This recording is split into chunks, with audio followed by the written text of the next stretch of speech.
What's up guys, Chocolate Milk here, and today I'm going to be talking to you about what's going on with Destiny this week. We've got a lot to cover, so let's jump right in. On Tuesday, February 13th, the Crimson Days event will be starting. For those of you that don't know, the Crimson Days is the Valentine's Day event that is celebrated in Destiny through various PvP matches and other different in-game items. So Bungie will be bringing in 2v2 Clash, which is pretty cool in my opinion, and they will also be debuting the new Burnout map, which is a new take on the Burning Shrine, which is set in a future timeline where the Vex have succeeded altering our reality. It looks pretty cool. They put the image right there, and I kind of dig it. They go over some of the rewards that we can get, and as you can see, we got 3 different exotic ornaments for weapons, tons of ghost shells, emotes, sparrows.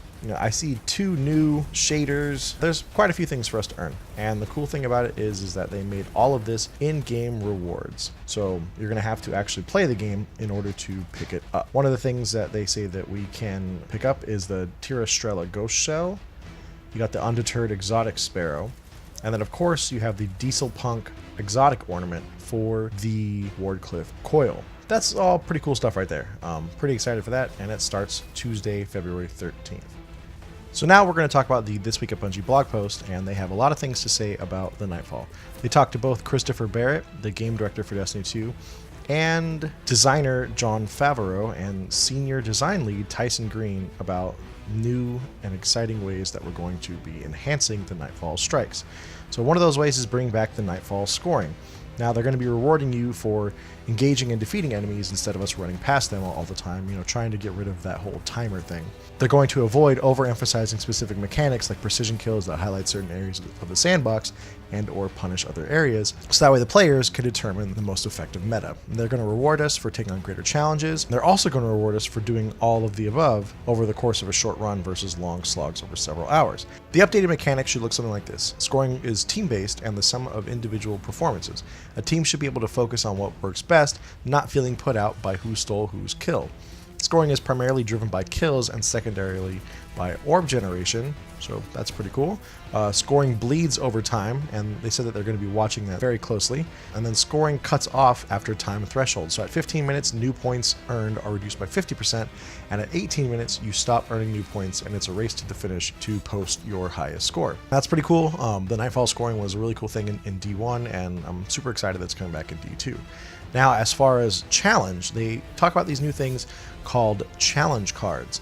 And you can see from the image here, it's a consumable, and it is a Nightfall challenge card. And you can see like a score multiplier of like 2.15, the power handicap of 10. It says if your entire fire team falls in a restricted zone, you can't respawn. Solar damage increases slightly from all sources. And it really looks like you kind of add these things to your ghost, as you can see from this image here. That's pretty cool. I like that.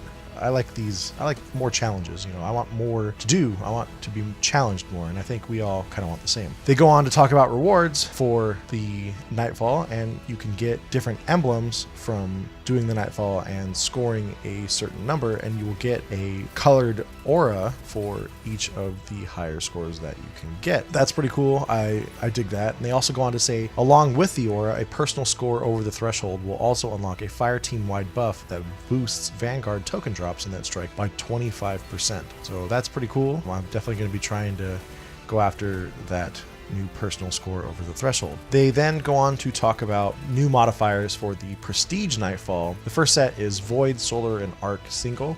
Currently provides a 25% increase to player and enemy damage of the corresponding element. Extinguish, which sends your entire fire team to orbit after a wipe. And Power Modifier, in which you can voluntarily decrease your power to gain score bonus. They say those are just their initial offerings, and the release is focusing more on how the system as a whole feels, so they can get more feedback, and I'm sure that there will be more coming out. So then they go on to talk about the raid plans, and as far as prestige mode for Eater of Worlds, they understand that we've been asking why has it been taking so long, where is it at. They had it ready, but they didn't really like how it was set up. So they decided before rolling it out, they thought they could add a little bit more flavor to that special activity to make it worth our while. They came up with these new different prestige modes for each of the raids. Now, the new version of prestige requires players to complete raids filled with deadly enemies using a curated loadout of weapons and a special modifier that enhances the way that you play. And they go on to give 3 examples here. So like week 1, the raid would be Eater of Worlds. The modifier would be Marksman, where precision damage is increased and landing a precision shot gains 1 ammo directly to the magazine.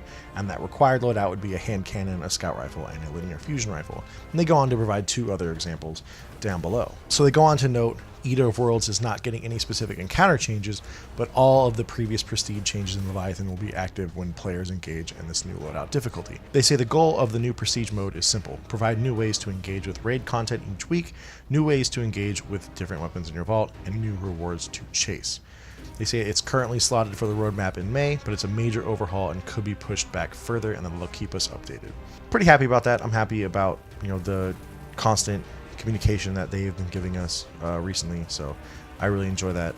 They go on to mention that Destiny 2 maintenance and downtime will take place on 8 a.m. Pacific, Tuesday, February 13th, so that way they can upload the new Crimson Days stuff. So at 8 a.m. Pacific, players may no longer be able to sign into Destiny.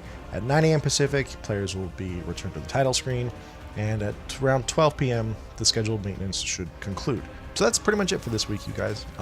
If you like this video, a like would be super appreciated. Let me know what you think about everything in the comments below. Let me know what you think about Crimson Days, about the new Nightfall stuff, about the new Raid Prestige, and just pretty much anything you want to talk about in the comments down below. And also, if you enjoyed this video and other videos on my channel, hit subscribe to get all things chocolate milk. And until then, drink more chocolate milk. Take care, you guys.